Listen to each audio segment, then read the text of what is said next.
Okay, so the month of June has ended, so it's time for me to rank all 13 new 2022 movies I checked out in June of 2022. I'm Brayden, this is Max Reviews. Let's get ranking them.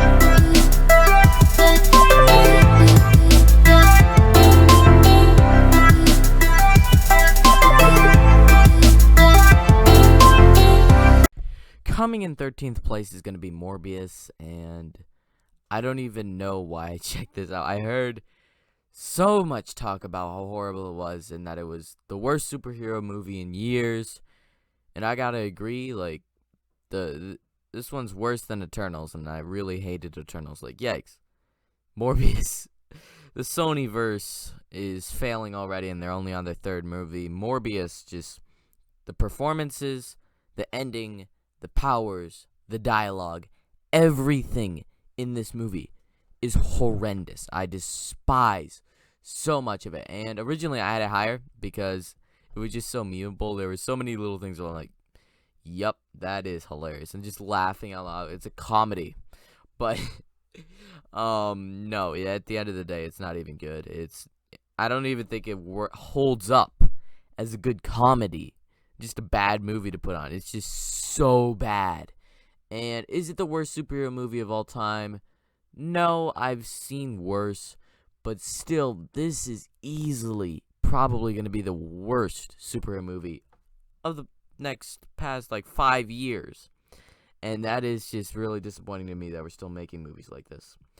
12th is going to be Love and Gelato. This is a Netflix original about a girl that goes to Italy, and she meets this guy who makes gelato, and she meets this rich guy. Can you guess who she's going to end up with by the end of the movie, by the title? Yeah, my sisters, I got 3 sisters, and my mom were checking this out, and I'm like, you know what, I'll check it out. It came out this week. Well. And it's bad. I've seen worse Netflix original romance movies. Like, last year they had Love Hard, which was really good, actually. Big surprise. But this movie, just their basic stuff. The only thing that I took away from it is this black girl, she has been the friend of, all these Netflix girls. In Tall Girl, she was the friend. In Tall Girl 2, she is a supportive friend.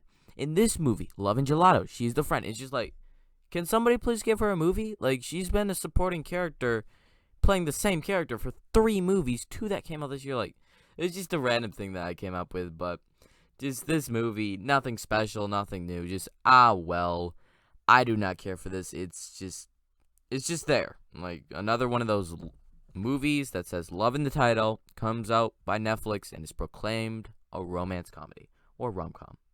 Coming in 11th place is going to be The Man from Toronto, and I was disappointed from this. I wanted this to be the Red Notice of 2022, but unfortunately it's not. It's Kevin Hart and Woody Harrelson, where Kevin Hart's not really doing anything different than he usually does, and Woody Harrelson is good in this movie, but overall it's just a stupid movie. The action scenes are actually fine at times. One of them, they have this longer action sequence in the third act, and I enjoyed it. There's 2 comedy sequences that just had me laughing, but it was just the experience. It was not the actual movie. The movie was unbearably stupid and bad. I feel bad that this movie wasn't better than it was. At the end of the day, it's just another bad Netflix stupid movie where you do a team up with 2 celebrities, and it's only the celebrities. The plot is horrible, and it's just the celebrities' charisma that hold the movie and stop it from being an absolute horrible movie. But it's disappointing. It's not the worst movie of the year. 10th place is The Lost City. This one also another one that pretty stacked cast here. You got Brad Pitt, you got Sandra Bullock, you got the guy from Dog, who I forgot his name, and then you have Daniel Radcliffe as the villain. So I was just mainly because of the cast I wanted to check it out. And it's good enough, fine, if not slightly just meh, sort of rom-com that came out. And I enjoy Brad Pitt in this movie, but other than that, it's just pretty basic. The stuff isn't high quality humor. I didn't really care for it too much. Once again, I feel bad that it wasn't better, because just when you got a cast like this, there's quite a bit of potential with what you could do. Daniel Radcliffe, just a little thing, I watched all the Harry Potter and Fantastic Beasts movies, and then immediately after, the first movie that I watched was Lost City. I was hoping he'd be really good in it, but yeah, nothing really that stands out too much. It's fine, it's stupid, it's not a good movie at the end of the day, but well, it's not so horrible that it's in the bottom 3 here.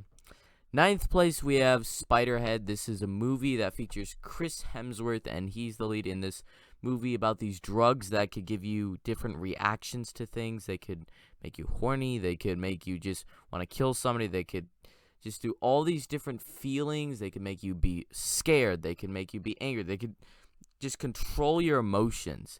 And it's a very interesting premise. I was really looking forward to it. Chris Hemsworth in this movie is great. You can tell it's a very passionate sort of project from him. He said he was very proud of it. But for me, I don't really care too much. It's maybe fine at best. It's still probably a bad movie. It gets a negative score from me, 4.5, because the execution here. There's nothing really good in this movie except for Chris Hemsworth and the generic just idea. The just basic idea, which is very interesting. But I don't think it's executed too well. How it ends, how the rest of the movie plays out. The humor did not work so many times. It just did not work for me. But there are some really interesting ideas and stuff here, which is why it elevates this movie, which if you didn't have Chris Hemsworth and you didn't have the good idea, would be probably right there with Morbius at the bottom. But because of you have Chris Hemsworth and those very interesting ideas, I think it moves up a bit, even though it isn't a good movie. 8th place is going to be Secrets of Dumbledore. This is like the big jump from like a 4.5 to like a 6.5 or 7. Secrets of Dumbledore, solid enough. It was my favorite Fantastic Beasts movie. There were some good performances. It was fun while also sort of having a bit more of a more tension-filled, more, not exactly action-packed, but more mature theme to it than the previous Fantastic Beasts movies. I feel like they sort of are trying to fix what they did with the previous two, and I'm glad, because I didn't really care for them as much as the Harry Potter movies. But Secrets of Dumbledore, still, it just doesn't bring the Wizarding World to this next level where people are really talking about it. I don't think people really care about it as much as they probably should. Like, this is Harry Potter Wizarding World, which was the giant thing when the books came out, giant things when the movies come out, and then Fantastic Beasts movies have sort of just gone a bit under the radar for some people. So I feel like they haven't really hit the spot where everybody's like, yeah, we're really invested, where the majority of people are. So I feel like they just need that one movie to really give it a just snap and just get stuff back and people actually talking about it more. So it's not bad, but I just feel like it could be so much more.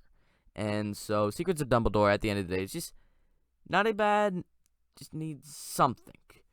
7th place is going to be Jurassic World Dominion, and I'll just admit it, Secrets of Dumbledore is probably a better movie than Jurassic World Dominion, but for me, just the experience of Dominion, seeing it in the theaters with a friend, while just having a bunch of popcorn, and watching dinosaurs eat people on screen. It was my first time seeing dinosaurs on the big screen, and I know this is a very stupid movie. It's a long, stupid movie. But the characters in here, bringing back the old cast, bringing in like the newer cast, combining everybody, adding some new characters and some new dinosaurs, I had fun with it. It's not at all a magnificent movie. It's not at all just the best Jurassic Park movie. But I had fun with it, and that's what I really wanted from this movie after hearing all the reviews. Originally, my thoughts were like top 5, this is going to be amazing. And then they sunk down when I heard all the bad reviews to, I hope I could have fun. And I did have fun. So that's why this movie is higher than it probably should be. But I had a fun time with it. Sixth place is Hustle. This is a Netflix original with Adam Sandler, and it's a basketball movie, just to be clear. All the references to basketball in this movie, I didn't understand any of them. I'm not a huge basketball fan. I'm a football fan, not soccer, football, like football, American football. And so all the references with everybody went over my head, but Adam Sandler, the main character, and the basketball player, pretty good. I feel like it's not as good as I want it to be. I enjoyed it a ton when I first saw it. Now it's sort of lowering down on my reviews, going a bit lower, maybe a 7.5 instead of an 8.5. But just the sense of getting this kid who is so amazingly talented into the actual basketball league is a very good story. I think it's one of the best Adam Sandler movies in a decade, I would say, because he hasn't really done much. He's done a bunch of really just bad, cheesy Netflix movies, and I feel like he should do something more like this, something more, no comedy, just a drama. Do something that you're passionate about with this, and I just hope he does more stuff like this, because I had a good time with this movie. This is a good, solid movie. We're getting into the better movies here. Fifth place is going to be Lightyear, another movie that I got to check out with my friend in the theaters. And solid enough Pixar movie. I'm glad that they're sort of bringing it back. A bunch of people thought it was fine. Had a few problems. It wasn't amazing, but it was good. I'm saying it's great. I really enjoyed the animation. I love the characters. The humor mostly landed for me. Chris Evans as Lightyear is great. And just the story, the way it plays out. And I could sort of tell why people aren't into it. If you don't buy into the twist that happens in the third act, if you don't really care about this Buzz Lightyear as much, or you don't think this fits with what Andy would actually want the Buzz Lightyear movie to be, I can understand all that. At the end of the day, it was a fun Pixar movie. I enjoyed it, and it had some nice scenes, some nice twists and reveals, some nice characters, and it was a fun time. A bunch of people, like everybody that I knew in real life, was not looking forward to this, but I was, and it delivered, so I'm just happy for that. Fourth place is going to be Doctor Strange in the Multiverse of Madness, a movie that I saw at the beginning of the month, I think the first 5 days or so of the month, and it's really just a good, weird, sort of creepy at times Sam Raimi movie that gets darker for the MCU, and I really enjoyed that. A lot of people have been going a bit bonkers for it, giving it like 9, saying it's like the best MCU movie in years. I'm not saying that, and a bunch of people have been hating on it, say it's one of the worst ones. I'm not saying that either. I think it's a solid MCU movie. Best one that we've had this year, and I think it is the only one that we've had this year so far, but still, solid enough, probably the best superhero movie that we'll get this year. We'll see, though. There's potential for other movies. I love just the Sam Raimi stuff that's in there. People have been just pointing it out. The eyeballs, the cameras turning, the hands, Bruce Campbell, all this stuff. And I really enjoyed it. It's weird, it's wacky, and it's really, really just solid MCU movie that I had some fun with. I had some emotions, and it feels smaller while also going through the multiverse, so I really enjoyed it. Third place here is going to be The Northmen. I just checked this one out last week, and wow, it is very well done.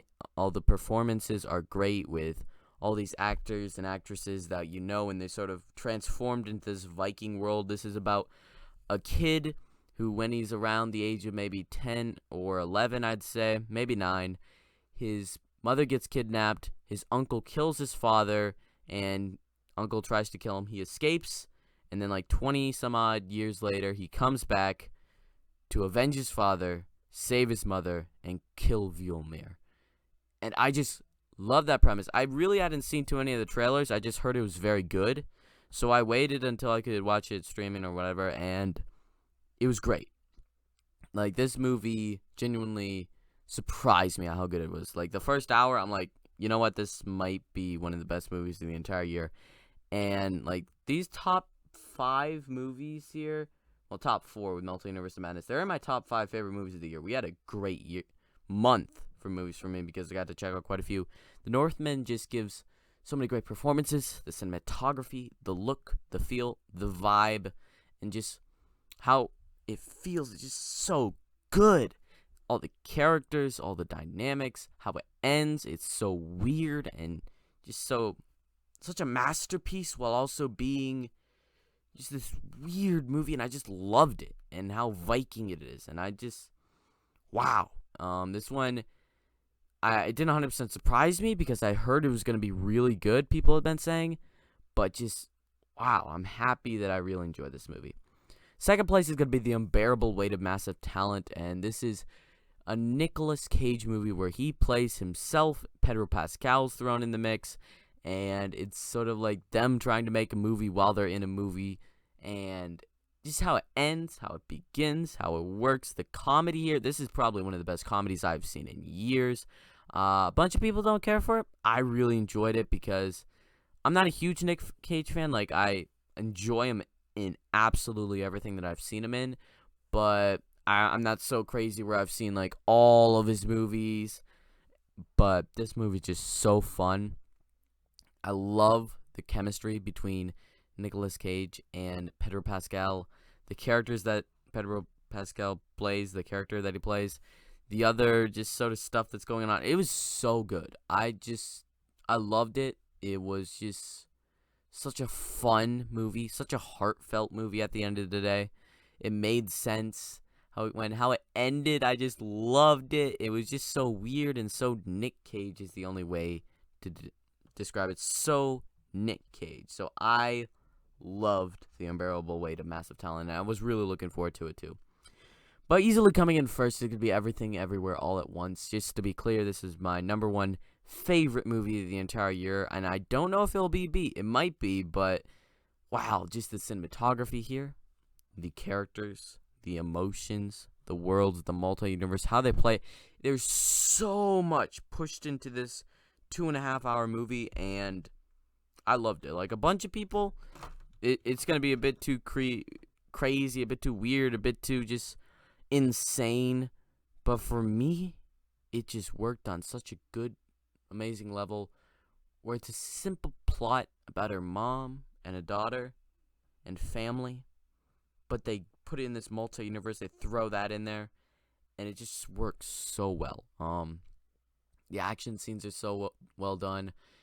There isn't a bad character here. The entire family is done so well. I love everybody in this movie. They're so well done, and like Oscar nominations right here for this movie. That's so good. The characters, just the plot, the cinematography, how it looks. This must have taken forever to make, to edit, and everything.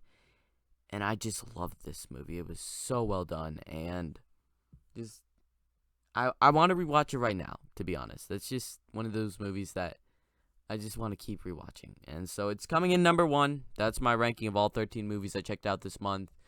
I don't really know if I'd recommend Hustle, but Lightyear, Multiverse of Madness, Northmen, and Unbearable Weight of Massive Talent, and Everything Everywhere All at Once, I would 100% recommend. They were all great movies. Easily the best month for me, even though I wasn't here for like a couple weeks. But oh well.